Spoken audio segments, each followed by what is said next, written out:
वे बहुत दयनीय जीवन जीते हैं और कूड़े के ढेर में खाना ढूंढते हैं। तभी एक लंबे बालों वाली सुंदर बिल्ली आती है और उसे उन पर दया आ जाती है।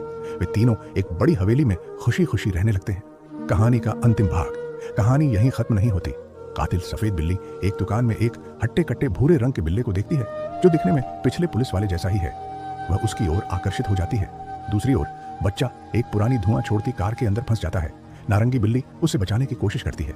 जब नारंगी बिल्ली उस सफेद बिल्ली और नए भूरे बिल्ले को एक रेस्तरां में देखती है तो वह हथौड़ा लेकर उन पर हमला कर देती है और उनकी कार तोड़ देती है।